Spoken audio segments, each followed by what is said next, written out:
Welcome to my story. ఓ స్త్రీ రేపురా. ఇంతలో ఆ దెయ్యం రుద్ర ముందే సుడిగాలిలా ఎగురుతూ గంగులు మళ్లీ ముందు ప్రత్యక్షమైంది.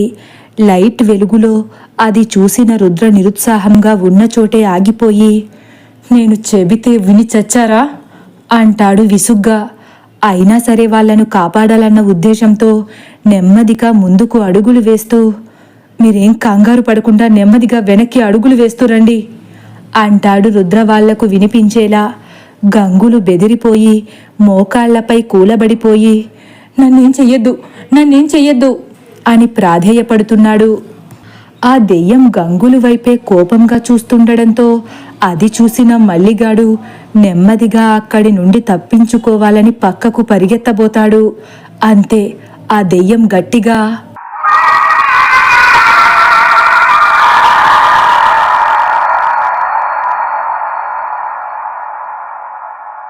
అని బిగ్గరగా అరుస్తూ తలను వేగంగా పక్కకు ఊపింది. అలా తలను ఆడించగానే మల్లిగాడు వేగంగా నేలపై ఈడ్చబడుతూ ఆ దెయ్యం కాళ్ళ దగ్గరకు వేగంగా వచ్చి చేరతాడు. ఎక్కడికి కదల్లేక భయంతో వణికిపోతూ, వద్దమ్మా నన్నేం చెయ్యొద్దు అంటూ గట్టిగా ఏడుస్తున్నాడు. బెదిరిపోతున్నాడు, భయంతో వణికిపోతున్నాడు. ఆ దెయ్యం మల్లిగాడి వైపు చూస్తూ తలను కిందకు వంచి, ఎక్కడికి రా పారిపోతున్నావో, నీకు బ్రతకాలని ఉందా అంటుంది మళ్ళీ ముఖంలో ముఖం పెట్టి. అవునమ్మా అవును అని అక్కడి నుంచి తప్పించుకోవడానికి గింజుకుంటున్నాడు మళ్ళీ. కానీ నేను నిన్ను బ్రతకనివ్వనుగా అని ఒక్కసారిగా ఆకాశమంత ఎత్తు ఎగిరి వేగంగా మల్లి మీదకు ఉరుకుతుంది. మల్లిగాడి పొట్ట పగిలి నోట్లోంచి చిమ్మిన ఆ రక్తం ఆ దెయ్యం ముఖం మీద పడుతుంది. మల్లిపై కూర్చుని దిక్కులు పెక్కటిల్లేలా నవ్వుతూ ముందుకు వెనకకు ఊగిపోతూ ఉంది. అది చూసిన రుద్ర అడుగు ముందుకు పడకుండా ఆగిపోయింది. ఈ గంగులు గడైనా బ్రతికితే బాగున్ను అని దీనంగా చూస్తూ, చంద్రకళ ఇక్కడే ఉన్నావా? ఉంటే గంగుల్ని కాపాడు ప్లీజ్, గంగులు బ్రతకాలి అని నిరాశగా మాట్లాడతాడు. అప్పుడే రుద్ర పక్క నుంచి ఎవరో వెళుతున్నట్లు గజ్జల శబ్దం. రుద్ర కళ్ళలో ఒక్కసారిగా సంతోషం వచ్చి పడుతుంది. చంద్రకళ, నువ్విక్కడే ఉన్నావని నాకు తెలుసు. గంగుల్ని నువ్వు మాత్రమే కాపాడగలవు అని మోకాళ్లపై దీనంగా కూర్చుండిపోతాడు. ఇంతలో ఇలా రుద్ర కూర్చోగానే ఆ దెయ్యం కళ్ళు గంగులుపై పడ్డాయి. చంద్రకళ తొందరగా రా, గంగుల్ని కాపాడు, చంపేసేలా ఉంది అని అడుగుతూనే ఉన్నాడు. ఇంతలో ఆ దెయ్యం గాల్లో ఒక్కసారిగా ఎగిరి మర్రి చెట్టు ఊడలకు పైన వేలాడుతుంది. గంగులు హడలిపోతున్నాడు. నన్నేం చెయ్యొద్దు అని ఏడుస్తున్నాడు. ఆ దెయ్యం భయంకరంగా నవ్వుతూ ఆ ఊడల్ని కిందకి వేగంగా లాక్కుంటూ వచ్చి గంగులు మెడకు బలంగా చుట్టేసి తలను విసురుగా ఊపుతుంది. అంతే, ఆ ఊడలు వేగంగా పైకి వెళ్ళిపోతాయి. గంగులు పీక బిగుసుకుపోయి గాల్లో వేలాడుతున్నాడు. కాళ్ళు గిలగిలా కొట్టుకుంటున్నాయి.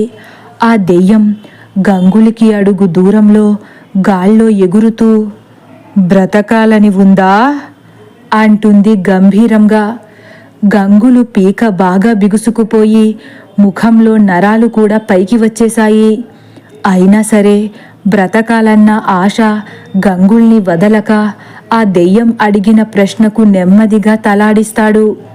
కానీ నేను నిన్ను బ్రతకనివ్వనుగా అని ఆ దెయ్యం నోరు పెద్దగా తెరుస్తుంది. పదునుగా ఉన్న ఆ నాలుక పొడవుగా చాచి గంగులు నుదిటిలోకి గుచ్చేస్తుంది. రుద్రలో ఉన్న కాస్త ధైర్యం చచ్చిపోయింది. ఇక అక్కడ ఉండడం మంచిది కాదనుకుని వెనక్కి పరిగెడుతున్నాడు. ఆ దెయ్యం గంగులు మెడపై కూర్చుని గాల్లో ఉయ్యాల ఊగుతూ తనివి తీరా నవ్వుకుంటుంది. అలా ఊగుతున్న తనకు తప్పించుకుంటున్న రుద్ర కనిపిస్తాడు. రుద్ర వేగంగా పరిగెడుతున్నాడు. అన్నయ్య, రుద్ర వచ్చేస్తున్నట్లున్నాడు, లైట్ కనిపిస్తుంది అంటుంది సీత సంతోషంగా. రుద్రా, ఇక్కడే ఉన్నావా అంటాడు గట్టిగా రాధాకృష్ణ. ఆ, వచ్చేస్తున్నాను అని రుద్ర చాలా వేగంగా వస్తున్నాడు.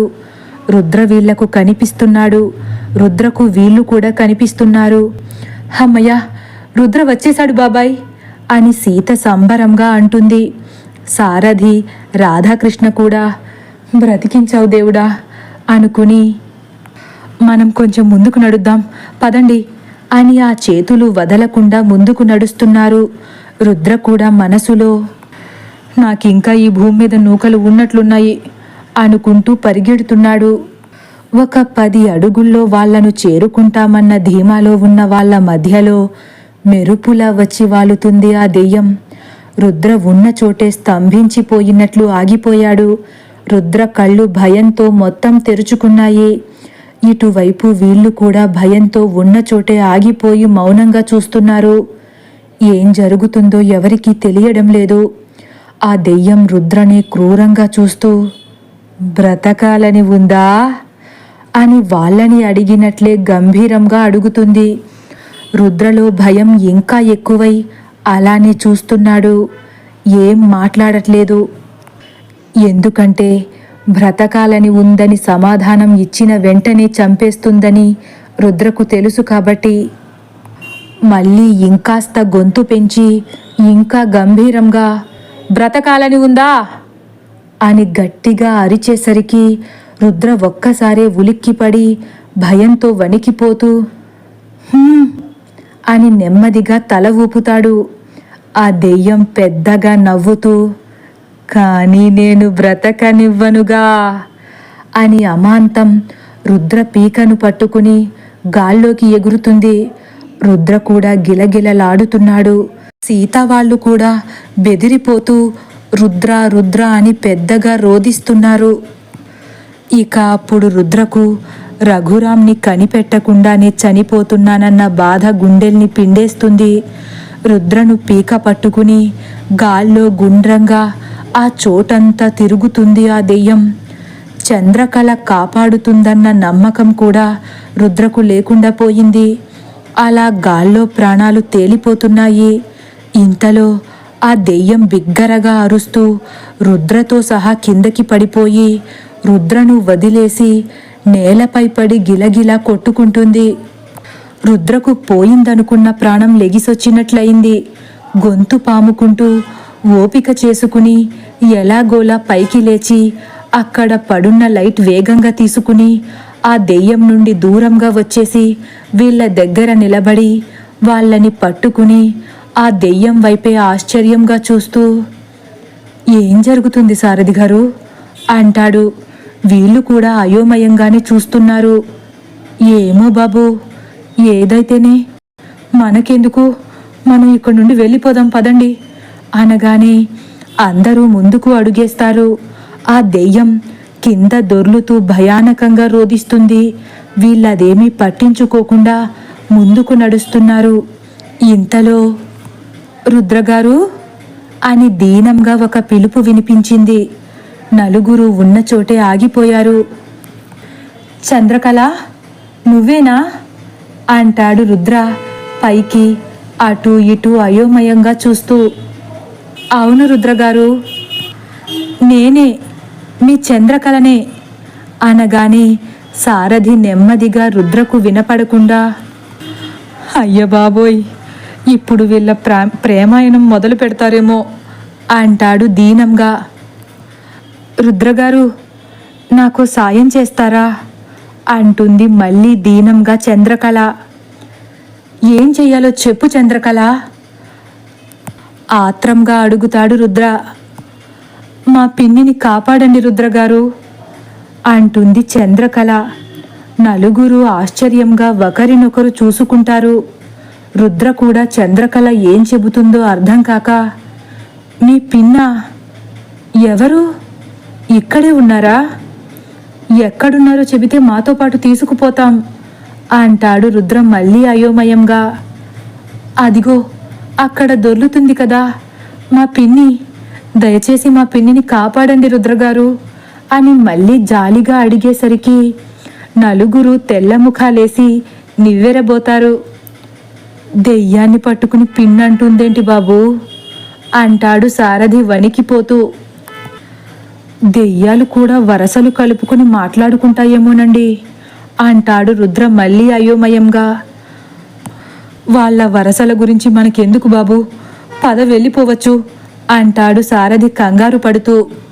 ఆ మాట విన్న వెంటనే చంద్రకళ ఆ దెయ్యం దగ్గరే ప్రత్యక్షమై దానివైపే చూస్తూ, వెళ్ళొద్దు రుద్రగారు, మా పిన్ని చాలా మంచిది, మా పిన్నిని వదిలి వెళ్ళొద్దు అని ప్రాధేయపడుతున్నట్లు అడుగుతుంది. సీత రాధాకృష్ణలు చంద్రకళను చూసి ఆశ్చర్యపోయి, ఇంత అందమైన అమ్మాయి చిన్న వయసులోనే ఎందుకు చనిపోయిందో అని మనసులో బాధపడుతుంటారు. రుద్ర చంద్రకళని చూస్తూ ఆగిపోయాడు. రుద్ర, తన మాటలేం పట్టించుకోకు. ఈ దెయ్యం ఎప్పటి నుంచో చంపడానికి చూస్తుంది మనల్ని. మన దగ్గర కుంకుమ కూడా తడిసిపోయింది. చేసిన సాహసాలు చాలయ్యా, వెనక్కి చూడకుండా పద అంటాడు సారథి కోపంగా. కానీ రుద్రకు ఎందుకో చంద్రకళ చెప్పేది వినాలనిపిస్తుంది.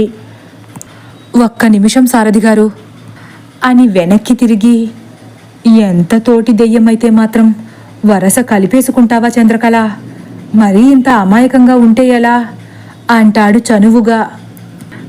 అమ్మ సీతమ్మ, అదిగో చూడు, మళ్ళీ వీళ్ళ కుశల ప్రశ్నలు మొదలెట్టేశారు. ఇక మన పని గోవిందే. అయినా నీ మరిది దెయ్యాలతో ముచ్చట్లేస్తాడేంటమ్మా అంటాడు సారథి నీరసంగా. ఇంతలో చంద్రకళ, అయ్యయ్యో, తోటి దెయ్యమని వరసలు కలపట్లేదు రుద్రగారు. నిజంగానే తిను మా పిన్ని వాగ్దేవి, మా పశుపతి బాబాయ్ మొదటి భార్య అని నెమ్మదిగా చెబుతుంది. ఆ మాట వినగానే నలుగురు ఒక్కసారే నిర్ఘాంతపోతారు. తదుపరి భాగం కోసం వేచి ఉండండి. ఒకవేళ నా కథ కానీ మీకు నచ్చినట్లయితే లైక్ చేసి సబ్స్క్రైబ్ చేయడం మర్చిపోకండి. Thank you for watching.